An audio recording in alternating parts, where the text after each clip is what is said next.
대구에서 31번째 확진자가 나왔습니다. 이 환자 역시 해외 여행력이 없는 60대 여성입니다.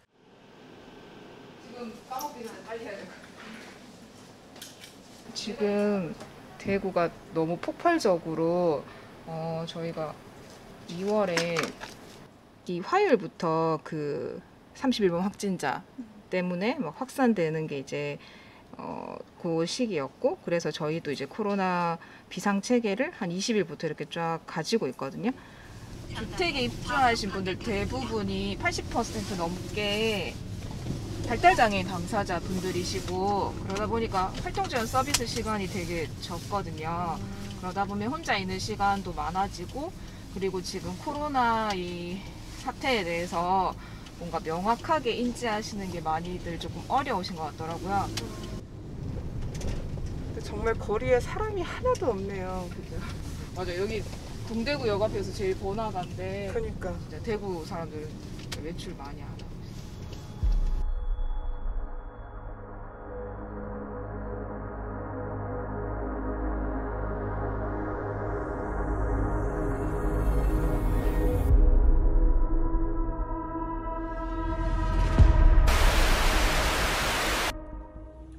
안녕하세요. 저는 2월 23일 날 자가격리가 된 지체장애를 가지고 있는 장애인입니다. 현재 저는 아무런 생활 지원을 받지 못하고 있고요. 가사 일을 전혀 할 수가 없고요. 집안에서는 기어다니기 때문에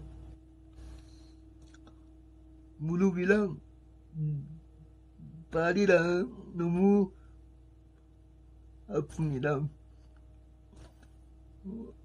만약 제가 양성 판정이 된다면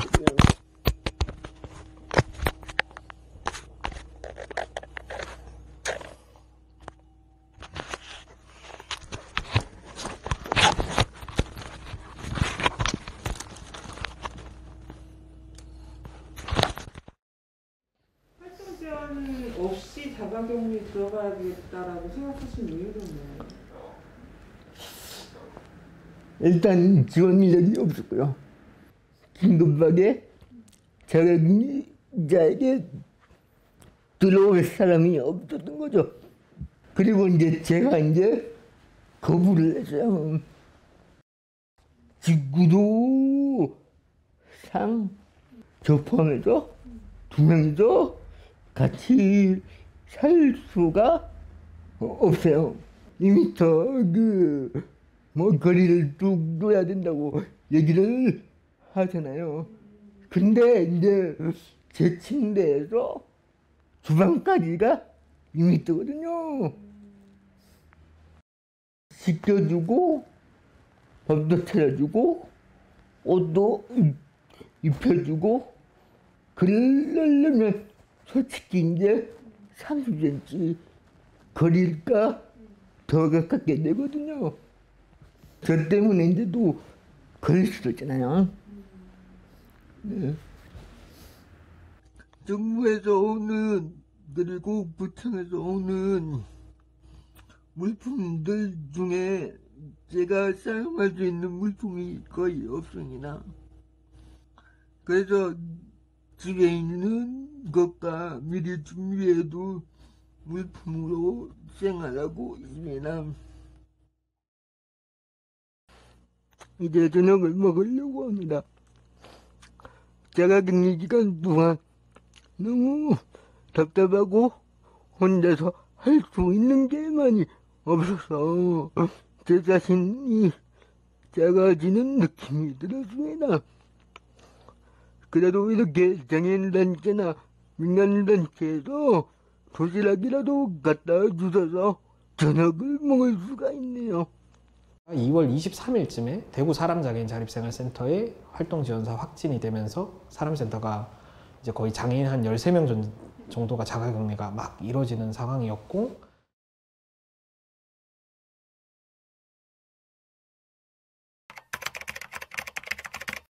계속 사람센터 터지고 나서는 시뮬레이션 계속 돌려본 거죠. 머릿속으로 이게 이렇게 되면 어떻게 될까 저렇게 될까. 그리고 회의 때 이제 매일 긴급 회의를 했었으니까 저희 26일에 저희 입주자분이 발열이 있었고 열이 있다고 하니까 병원 안에 출입을 못하게 하는 거예요. 일단 집에서 머물면서 며칠 경과를 봐라. 다 그런 대답이었어요. 이렇게 계속 이제 보건소를 통해서 빨리 검사 받을 수 있게 해달라. 계속 이제 요청을 했거든요. 그래서 검체 채취하러 보건소에서 왔어요. 주택으로. 그래서 검사를 그날 받을 수 있었고. 그때는 그러니까 처음에 발열이 있을 때는 사실 이제 혹시나 모르니 근무하는 활동지원사 분도 대면하지 않고 2명의 자립주택 담당자가 방호복을 입고 야간 지원을 계속 했어요. 거실에서 계속 머물면서 입주자분이 뭔가 필요할 때 이제 지원하고 그런 형태로 조금 했었거든요. 28일에 밤 10시 반에 확진 문자가 왔고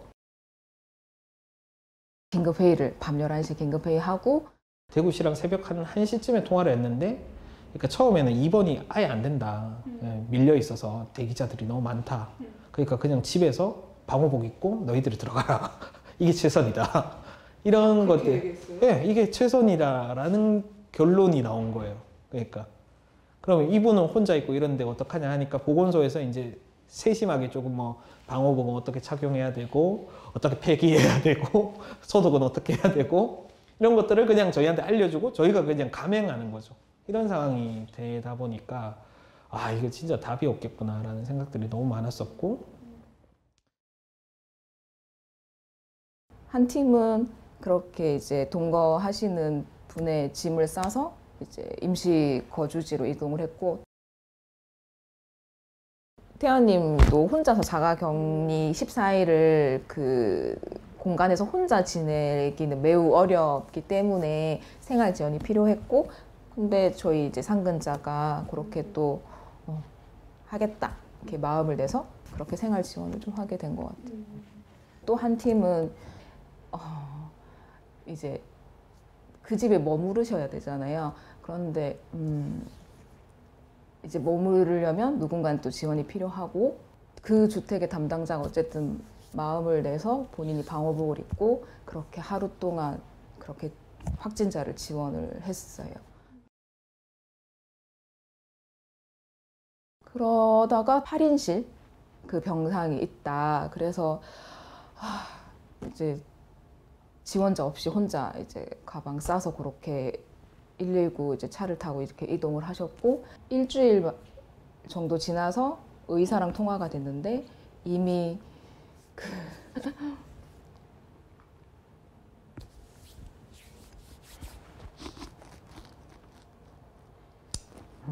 이미 폐렴 증상이 진행됐고 지금 상태가 좋다고도 할 수 없고 나쁘다고도 할 수 없다. 그렇게 안내를 받아서 되게 죄송하더라고요. 사회적으로 거리를 절대 둘 수 없는 이게 생존과 관련된 문제니까 그래서 적어도 생활치료센터 입원 요 두 가지 체계에서 장애인을 고려한 제도와 시스템이 좀 필요한 거죠.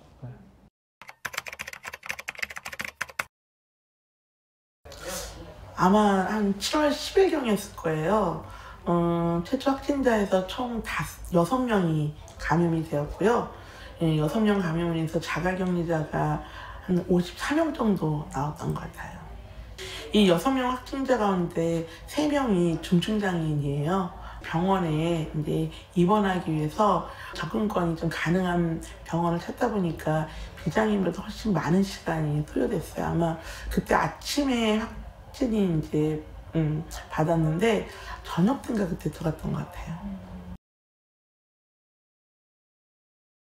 만약에 코로나 확진이 되면 보건소에 연락이 와요. 근데 보건소에서 우리는 장애인이어서 이렇게 이런 것이 필요하다 그러면은 자기는 잘 모른다고 얘기를 하는 거예요. 그러면 다시 구청하고 확인하고 또 구청에서는 지원할 게 없다고 또 서울시하고 확인하고 계속 반복적인 이제 일들을 하고 특히나 자가 격리자들 같은 경우에는 저희가 이제 작년에 복지부하고 이제 합의를 해서 자가격리자한테는 장애인에게 24시간 2주 동안 활동 지원하는 생활 지원이 있었는데 이걸 보건소에서 모르고 있었어요.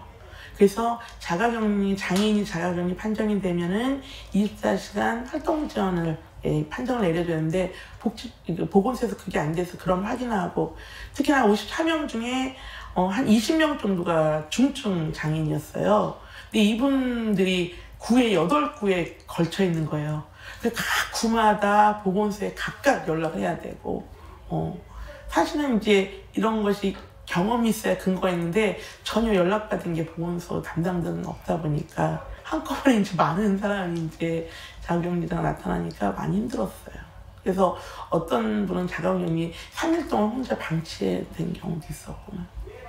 더 중요했던 것은 그렇다면 이제 자가격리된 사람들한테 활동지원 24시간을 지원하려고 하면은 원칙은 서울 같으면 서울 사회서비스원이 있어요. 그럼 그런 공적 자원에서 활용을 해야 되는데 서울 사회서비스원에서는 1인 3조 예를 들어서 8시간 근무해야 되고 그리고 뭐 교육을 안 받으면 안 되고 뭐 그런 원칙에만 고수하다 보니까 결과적으로 20명 가까운 이 중증장애인 자가격리 됐는데도 한 케이스도 연결을 하지 못했어요. 결론은. 그래서 저희가 다 연결했던 상황. 그럴 때 많이 속상했어요, 사실.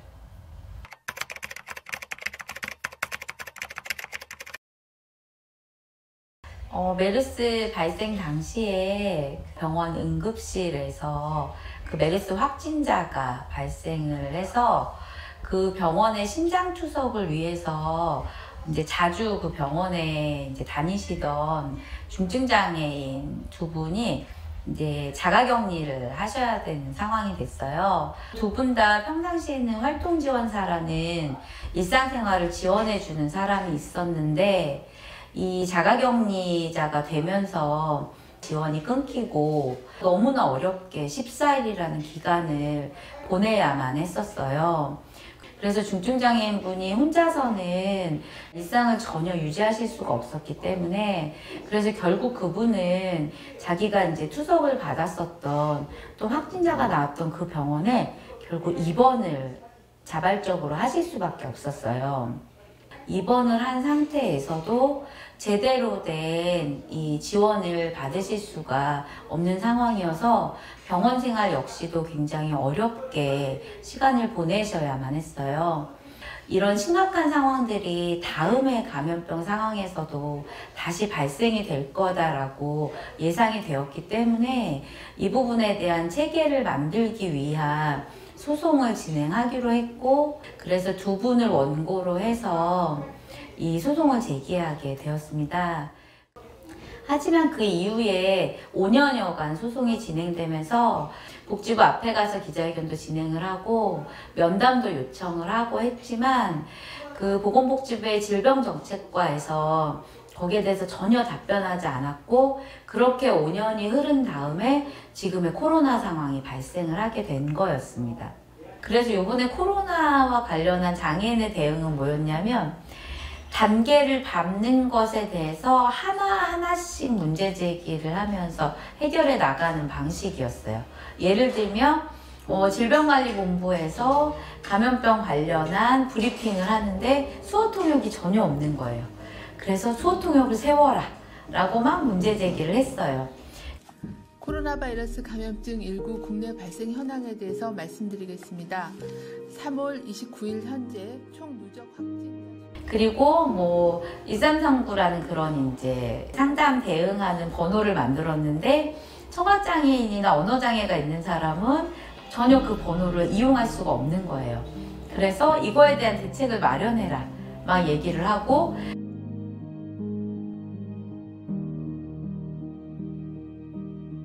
그 다음에 선별진료소가 생겼는데 선별진료소에 휠체어 장애인에 접근이 안 되거나 이 청각장애인에 대한 수어통역 제공이 전혀 안 돼서 그래서 자체적으로 청각장애인분들이 수어통역사를 데리고 그 이제 질병 이 감염의 위험이 있는 곳에 데리고 가는 상황이 발생을 했었고 강북구가 청각이나 언어장애인이 빠르고 편리하게 코로나19 검사를 받을 수 있도록 수어통역 영상전화기를 설치했습니다. 영상전화기는 강북구 보건소의 선별진료소와 강북구민 운동장에 마련된 임시 선별검사소에서 운영됩니다.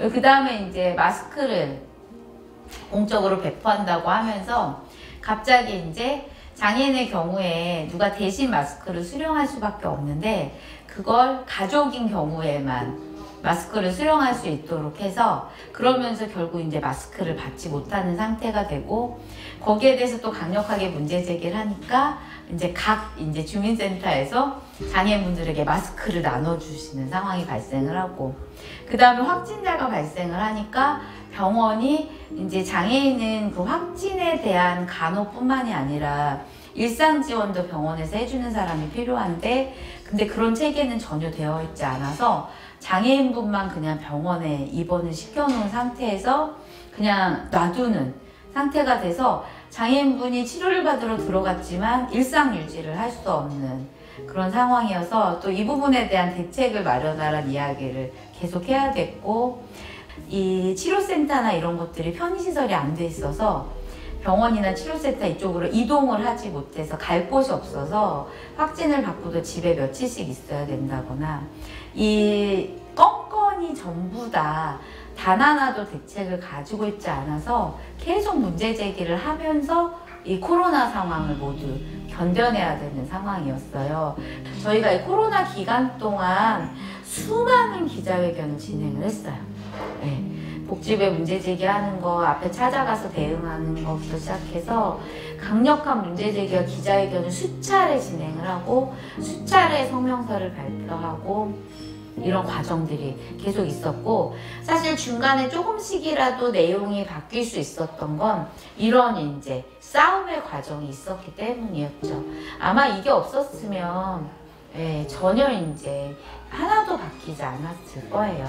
그렇지만 그래도 건건이 문제가 발생할 때마다 강력한 대응을 했고 복지부에 강력하게 요구하고 인권위원회 진정도 하고 막 이렇게 하는 과정들이 여러 차례 있어서 그나마 이제 임시적인 조치들이라도 계속 이제 마련이 되게 된 거죠.